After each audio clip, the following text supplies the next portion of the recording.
Next theorem: if the group G is generated by an element A is a finite order, then the order of the group G is equal to the order of the element A. Prove: let the order of an element A is n. That is, when we operate the element A in time with itself gives an identity element E of the group G, for n is a least positive integer. This means that when we operate the element A to A is an element of the group G, A is an element of the group G, and when we operate the element A with itself gives an element A2, which is again an element of the group G, and when we operate the element A with A square gives an element which is denoted by A3, is an element of the group G, and so on. When we operate the element A n minus 1 time with itself under the binary operation dependent on G is an element of the group G, and when we operate the element A n time with itself gives the identity element E, which is also equal to A naught. Therefore, these elements E, A square, A cube up to so on, A raised to power n minus 1, these n elements are the element of the group G.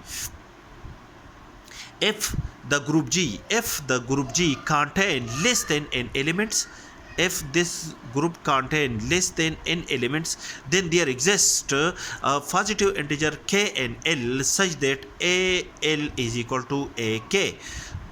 There will be positive integer L and K such that L is greater than or equal to 0 and less than K, and K is less than N, where N is a least positive integer. Therefore, operate when AL is an element of the group G, then the inverse of the element AL is denoted by A raised to the power minus L. Operate the inverse element to both sides of this equality. We have AL multiplied by A raised to power minus L is equal to AK multiplied by A raised to power minus L, and these are the inverse element of each other after the operation after the binary operation defined in the group G. The result of these two elements gives an identity element is equal to A raised to power K minus L.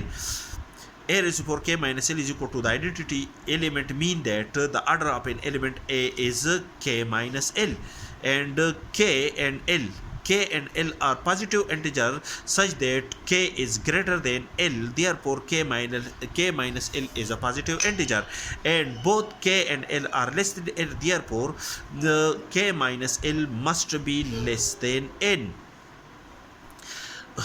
It means that the order of an element A, after this procedure, we can say that the order of an element A is K minus L, which is a positive integer but less than N, which contradict to our assumption that the order of an element A is N. This, which is a contradiction to our assumption that the order of an element A is N. This contradiction is arise due to our wrong supposition that in this case we suppose that the group G contain less than an element. Then according to this condition, it is calculated that the order of an element A is less than N. That is, the order of an element A is K minus L, which is less than N, which is a contradiction to our above supposition. Hence, our supposition was wrong. Hence, this supposition when that the group G contain less than an element is wrong. Therefore, we can say that the order of an element A is equal to N and is equal to the number of element in the group G. The number of element in the group G is N, which is also called the order of the group G in this case.